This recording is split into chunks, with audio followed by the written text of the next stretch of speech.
Welcome to Western Wisconsin Journal. I'm Meg Heaton, and my guests today are all part of a community and county-based initiative to make our hometowns more dementia-friendly for those living with memory loss and for those caring for them. Angie Pilgrim, to my right here, is the Grants and Programs Officer for the St. Croix Valley Foundation, which was instrumental in the Dementia Friendly Communities Initiative and the formation of the Dementia Friendly Communities Coalition. On my immediate left is Reverend Dr. Dawn Jeffers Ramstad. She's the pastor of Hudson United Methodist Church and is with us to talk from a clergy perspective about dealing with dementia in her congregation. And to her right is Vicki Bolton, the lay pastoral caregiver team leader at the church, who is a member of the coalition and who, with Reverend Dawn, has collaborated with clergy and other faith-based leaders on the development of a curriculum and training for ministry with dementia. All of us are also anticipating the second Dementia Friendly Sunday on June 9th here in Hudson and throughout the area that we hope will include dementia friendly services hosted by many area churches this year, and again culminate with Music by Heart, a community sing-along which will include this year the debut of the Lifelong Singers, a dementia-friendly choir open to all. And for more specific information about the choir, you might want to catch Bobby Pominville's show on this channel that's also running this month. Angie, let's begin with you. Will you give me a little background on the foundation and how the coalition came to be and where we're at today? Absolutely. Well, first of all, I want to thank you, Meg, for the opportunity to be here today. And I, of course, want to thank Vicki and Reverend Dawn for all that you're doing in Hudson and beyond with this initiative. So first I'll start with what is the St. Croix Valley Foundation. The St. Croix Valley Foundation is a regional community foundation. We were founded in 1995 to enhance the quality of life in the St. Croix Valley. Though our offices are located here in Hudson, Wisconsin, we support 10 completely volunteer-run affiliated foundations in 6 counties throughout the St. Croix Valley. 7 of those are here in Wisconsin, including the Hudson Community Foundation, and 3 of those are in Minnesota. So what do we do to enhance the quality of life in the St. Croix Valley? Well, we do lots of things, but I'll focus on 3. First of all, we encourage philanthropy. We help people become philanthropists. It doesn't matter how much money you have, so that they're able to support the programs and the places that they love. Secondly, we support area nonprofits, both through grants and through professional development. And lastly, we collaborate and we convene around important regional issues. And that third part of our mission is really what got us involved in the Dementia Friendly Communities Coalition. So that's a little bit about the organization. Should I speak now also about how the coalition came to be? Yeah, why don't you give us a little idea of that? Okay, well, let me show you this book. In 2012, an organization called Memory Care selected 3 really beautifully written one-act plays that highlights the issues that are faced when loved ones are diagnosed or suffer from dementia. And a few key people that the St. Croix Valley Foundation knows wondered about using those plays and using the arts to begin that regional conversation about how we build dementia-friendly communities. I'm going to call out some of those people because they're still involved today and they were so integral in the project. First of all, Hudson community member and current St. Croix Valley Foundation board member, Judy Freund, CCH director, Dan Goodyear, and theater professional, Danette Olson, and of course the St. Croix Valley Foundation. They actually saw one of the plays performed up at St. Croix Festival Theater. So they saw it and then they started thinking, we could really do something with this. So with a little seed funding from CCH, from the Freund Fund at the Hudson Community Foundation, and a wonderful partner, Hugh J. Anderson Foundation, that team was able to design a pilot project that we called the Remember Project. And it was intended to premiere these plays throughout our region. So at that point, we pulled in some local experts. Wonderful Nancy Abrahamson, our really just great resource and dementia care specialist from the ADRC of St. Croix County, the Alzheimer's Association, many of the care facilities throughout the region and hospitals, and we partnered with them to tour these plays. So in 2015 is when we launched the project. We toured all 3 plays in 16 different communities, from Grantsburg, Wisconsin, down to Hastings, Minnesota. And over 1,000 people saw those plays. So we were pretty excited about that. They were very, very well received. And they started that important conversation as, how do we build dementia-friendly communities? What does that look like? And what do we need? What infrastructure do we need in place to make that happen? So then at the conclusion of that Remember project, because it came to an end, there was an overwhelming sentiment of, okay, those plays were great, but now what? Now what do we do? The conversation really needs to continue. And so thus, the Dementia Friendly Communities Coalition was born. And just to tell you a little bit about the structure of that coalition, it's actually in structure quite similar to the St. Croix Valley Foundation. There's this regional coalition, the Dementia Friendly Communities Coalition, and then several of the communities in our service area have their own independent community coalitions. So there's a coalition in New Richmond, there's one in River Falls, there's one springing up in Polk County. So a lot of communities are taking it upon themselves to do things within their community. And then the regional coalition is able to give it a little bit of support and structure. So the focus of the regional coalition at this point has been on building dementia-friendly faith communities. We think that's a good starting point and where people go to first when they're in a time of crises, especially medically. And so that's been the focus, along with addressing the stigma and the isolation that comes along with a dementia diagnosis. So as you mentioned, Meg, the coalition's in the process of hosting our 2nd annual Dementia Friendly Sunday, Sunday, June 9th. And there's 2 key pieces to that. Like you said, there's the Dementia Friendly Church Services that we're hoping churches will host throughout our region. And those can really run the gamut as far as what's offered. I know that United Methodist Church last year hosted a pretty comprehensive dementia-friendly service where they had a caregiver testimonial, they sung hymns that everyone knows, that they read Bible verses that are very familiar, so you can really structure your whole service to be dementia-friendly. Or if you're just starting out, you can have a table at the back of your church that includes resource information, information on a diagnosis, et cetera. So it can really run the gamut as to what you can offer. And then secondly, as you mentioned, the Music by Heart Community Sing-Along will be at 1 o'clock on June 9th at Lakefront Park in Hudson. And it will debut the Lifelong Singers Choir, which we're really excited about. And everyone's welcome to come to that sing-along, and everyone's welcome to be a part of that choir. Region-wide, it's not just Hudson, so we hope many will get involved.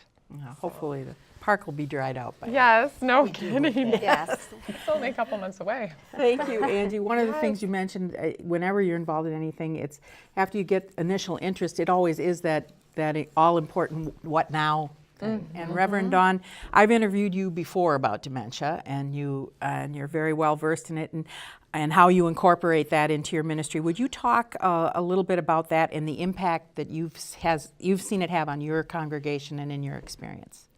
Well, thank you, Meg, because it is interesting to be a church that is certified dementia friendly.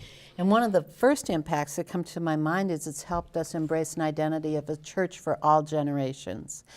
And as someone who preaches, we've selected devotional materials that can be used at home, that the sermons then relate to what goes on weekly. And for persons at earlier stages of dementia, it helps them connect with what's going on in worship. There are times where, with the progression of the disease, I can't really believe they might hold on to everything I said this week.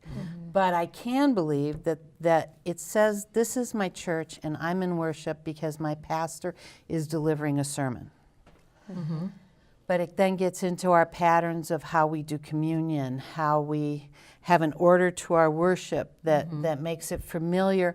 And while it makes it familiar to those living with dementia, it also helps shape the faith of children. Yes. Because that repetition is needed by children as much as it's needed by those with dementia. So in worship, there's that. I think the other big thing, and Vicki is an important part of this, is being willing to have a hypothesis that somebody might be living with dementia. Because once we were identified with being dementia friendly, we started to hear from both the person themselves who might be at risk or from their family member that there's a family history, we should be aware of it. And there are certain behaviors that with the trainings that Nancy Abrahamson does, you start realizing, oh, this person isn't able to reason anymore. How about if I use one of those approaches I've learned from Nancy to converse with them about their crisis? And we usually get a much better result. I think our biggest challenge was learning how to do the therapeutic lie. Yes, because when you've got a member of the church whose spouse has passed away and they're living with dementia, their spouse hasn't passed away for them, but every time they ask where their spouse is, then they get to experience grief all over again. That's not always helpful. So we've learned how to answer within our theology that your loved one's at home, and I'm sure that she'll be back for you as soon as she can. It's in our hope of the resurrection, and it gives that person peace. So it's not a complete lie, but it does help the widower live with grief as a person with dementia. And then just the general conversation for everyone in the congregation, this educating them about it and kind of taking that fear, the stigma away. It really takes stigma away a lot. One of our biggest supporters is a retired nurse educator who was the family caregiver for her own mother when Alzheimer's was recognized early, and she now has that diagnosis. So every time we do dementia awareness, she's up going, oh, that is so great. We need to talk about this more. And then she tells people what she does to help her memory. It's an amazing thing. But it's because dementia's not swept away in our church. It's part of the life cycle. Yeah, it's part of what you do. Vicki, she mentioned your role, and you're also a very active member of the coalition, and you've been supporting this message, Reverend Dawn's message, in your own church and in the wider community. Can you talk a little bit about that? Absolutely. Thank you for the opportunity to speak to you and speak to the about the coalition, about what we're doing, initiatives that we're doing. I came naturally to part of this because I'm a lay pastoral caregiver for my church. So I do a lot of visitation with people, whether they're in the care facility or in their home, and I help the caregivers and also help the people who are living with the memory loss. So it's just really important that we educate and make sure that people are aware that there's resources out there for them. And as church is really important starting point for that. And we have a lot of people who feel open to talk to the church members, and there's a free environment that they can really talk about that. I started doing this back in 2017 when I got training from Nancy Abrahamson, and it just came naturally for us to become dementia certified and dementia friendly certified, because I just felt like, to educate our congregation and the leaders and the staff was important for the outreach and to make them feel welcome. And to make them feel that they're cared for in a loving, caring manner. And that's what we're about as a church. Also, I want to highlight that we're working on a collaboration with clergy, some training. The Ministry with Dementia training. We actually did a training back in February at WITC in Richmond. And the training was for faith-based leaders and also for clergy. And I worked with Reverend Dawn and Chaplain Tom Johnson from Christian Community Home. And the curriculum itself is a day-long training, and it's a good continuing education for the clergy and for anyone who's interested in learning more about how you can approach it from their perspective. So, what is that like, talking to your peers, your colleagues in this? Do you find them open to this, or what's that like? Well, we're all overwhelmed with all the need in the world. Sure. So and I'm actively involved in HAMA, the Hudson Area Ministerial Association. So part of that conversation is a sharing of our talents and who's, who does what. What I found working with Vicki, and Nancy Abrahamson was part of the planning for that clergy education, and working with Chaplain Tom, is that we really needed to talk about the theology of the human being who's living with dementia. That is still a precious person created in the image of God. All that stuff that comes out of Genesis and informs all three Abrahamic traditions. And then from there, in Christian tradition, the church has always had a tradition, a way to care for those in deep need. That it's all over the Gospels and the book of Acts, and even Paul talks about it in Ephesians about how we need to be caring for and respecting our parents. And so there's a theology that informs what we do, that this is how God wants us to live in the world. And like I said, between my colleagues in HAMA and my colleagues, the other United Methodist churches around St. Croix County, I'm the dementia expert, but then they will have other areas of expertise. So collegially, we share our expertise so that when someone is, I just had this person, what do I do next? Then they know I'm here and I'm a first line resource for them. And that, I think, isn't it, Angie, one of the nice things that's come out of the coalition is that it isn't just based in the coalition, that now, you guys have taken on this training. Other trainings are going on. Other people are getting involved in things and doing things. Absolutely. The choir is another example that's going to involve, other community members. And like you said, that we're just a regional kind of umbrella that... Yes. We actually debated, the coalition debated at one point whether we should call ourselves building compassionate communities, because the way you respond to someone with a diagnosis of dementia is the way you should respond to someone with another diagnosis. And so we talked about that, but there were so many people around the table that had such a passion for Alzheimer's and for dementia. And like you said, there's so much need in the world that sometimes you need to focus in and get a little more specific.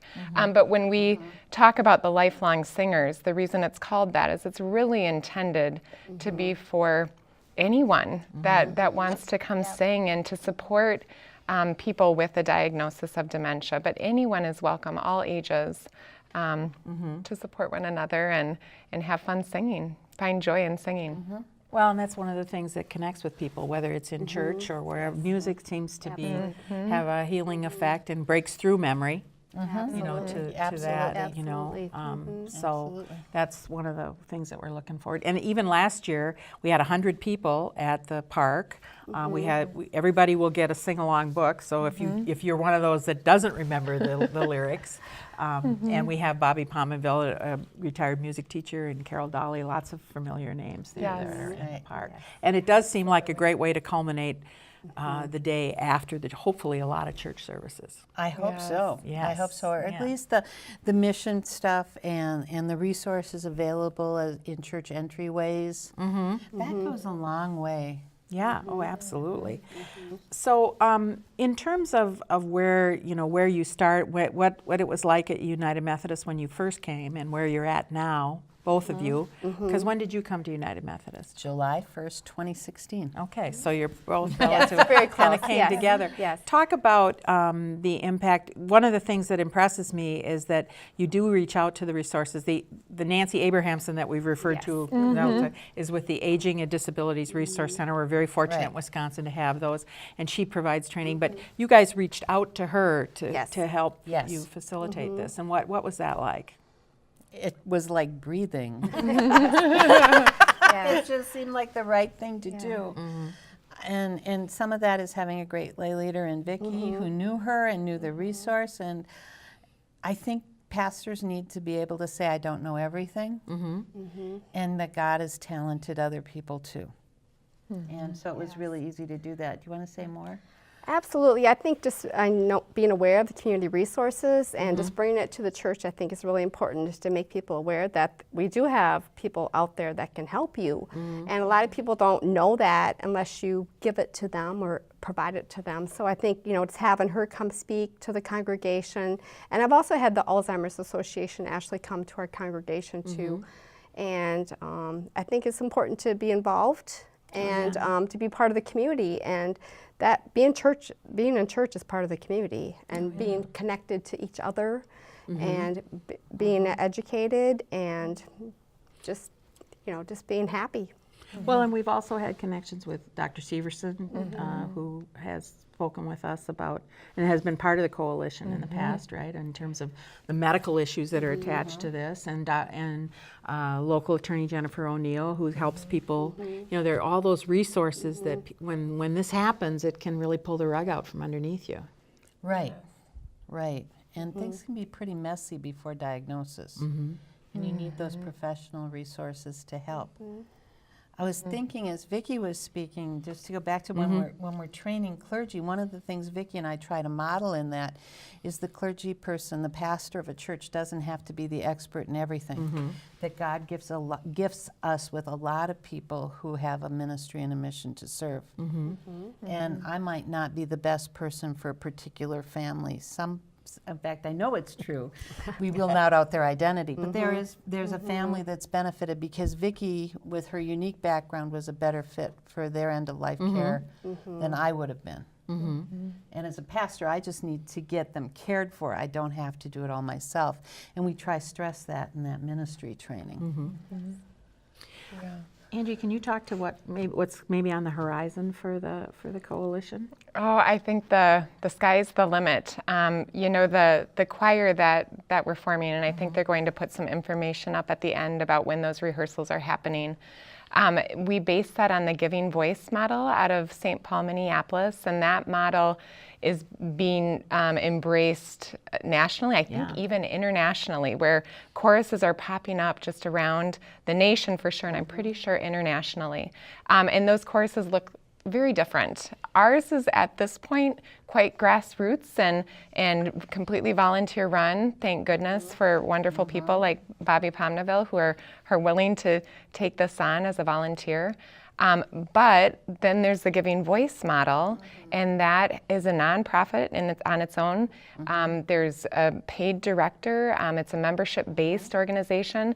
So I'm interested to see how the choir takes off in the St. Croix Valley, and if maybe someday it'll be its own nonprofit, Additional things we've talked about, there's so much that can be done around caregiver support, respite care, memory care cafes, giving people that are full-time caregivers the break that they need, I think is really important.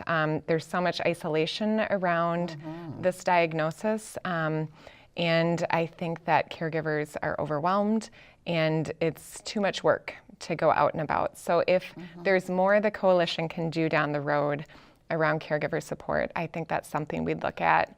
I know that Nancy's also very eager to do business training, and we have churches that are dementia certified, and we have some businesses that are also dementia certified, but that's a pretty big undertaking, and so the coalition hasn't gone down that path yet, but there's definitely some opportunity there as well. And I'm interested to see if more community coalitions pop up. We've had great support over in Washington County from Family Means, and they're doing wonderful work, especially around respite care. And they have recently been involved in the coalition, so I'm excited to see some Washington County presence. But I think there's more we can do regionally, definitely. So those are some of the highlights. And again, we have to stress how important the Dementia Services are through the ADRC, that anybody out there, we'll put Nancy's contact information up with this as well, and those services are provided. And I know she's trained everybody from first responders to, up at the courthouse. I was at it when she did one with She's exceptional, and my family is from northern Minnesota, so I won't just go to the metro, but when I said to a family member, well, you should call your ADRC in a northern county, I learned that they don't have ADRCs. And I was like, what? Yeah. And Nancy is just a marvelous resource. And the whole Gift. staff up there, you know, there are people to Yes, help you get on Medicare and help you, you know, sort through all of that maze and whatever. But she's particular, and she has a real passion for this work. So we're very Absolutely. fortunate we to are have very her. fortunate. You know, Absolutely. but the other thing I want to also plug a little bit, that you mentioned the other initiatives that are happening, and the New Richmond Coalition is going, I mean, they just had a very successful caregivers forum with former Governor Marty Schreiber at that last week, and a caregiver from New Richmond locally that was really well received. And then they're going to be doing the plays again, right? They are. In fact, I think we're going to see these plays really launch, not through the St. Croix Valley Foundation, but the theater professional I mentioned before, Danette Olson, is doing some work imagining how to get these plays on their feet and back out into communities. So we'll see what happens. But yes, the New Richmond Coalition, I believe they're hosting in the garden soon. Yeah. I can't remember the exact date, hopefully. I know the ADRC. I know you register through the ADRC. So if people again, are contact interested, that number we put up there. Absolutely. Because one of the interesting things when these were done, I covered them when I was working for the newspaper then, and everybody in the audience then at the end gets around round tables like this and discusses. And it was amazing. People I've known for ever since I've lived here, and then they start telling their personal stories. And you know, dementia is like cancer. It touches almost every family in one way or another. And we're all going to go down that long aging road anyway. We hope, Knock yes. wood. Yes. But I mean, that was one of the really powerful things that came out of that, were the people who told, you know, some people got very emotional, other people, you know, there was laughter, there were tears, everything that you'd expect from that. But the plays themselves are incredibly powerful. And They really are. hats off to New Richmond for taking this and running with it. They're planning an entire year of events. Yes. And I'm sure that the ADRC will have that whole calendar. So Yes. is there anything else that you all want to mention before we wrap up here? I would just like to mention that we will be offering another clergy training at WITC New Richmond in October. The date is October 24th of great. this year, and I already got that date set. So just be looking for some information out there on the website, and then also there will be some things probably on the ADRC website. You're likely So, not to get Yes. snowed out? Yes. Yes. Yes. This I don't know, there wasn't a great October of 91 February. snowstorm. No, Yes. I was here for that snowstorm. And I'd just like to add that please join us, you know, whether you're an individual that's interested in helping with the coalition, or joining the Lifelong Singers group, or hosting a dementia-friendly service at your church. Contact me or contact Nancy Abrahamson, and we'll be sure to plug you in and get you involved. Because we have lots of people in the coalition. Vicky's Abilities, we have Nancy Toll, who was the technical Yes. director at the school district, and she's just done a wonderful job with the website and getting information out. So we're very so if you've got some talent out there that you're just sitting around waiting for something to do, please get a hold of us, because I'm sure we can put you to work. So I want to thank you all for being here today, and not only for being here, but for the work that you do over and above your real jobs or whatever. And we have included those contacts for more information about the coalition and about Dementia Friendly Sunday specifically. Also about the choirs, the rehearsal dates. You can go to any of these rehearsals. They're at Bethel Lutheran Church here in Hudson. But if you can't make any of the rehearsals, please feel free to come anyway. It's basically Hudson's American Idol version, I guess, whatever. No one will be judging us. No one, amen. And so for more information, of course, about dementia and the services that are available, please get a hold of Nancy Abrahamson, our dementia care specialist at the ADRC. And thank you again for joining us.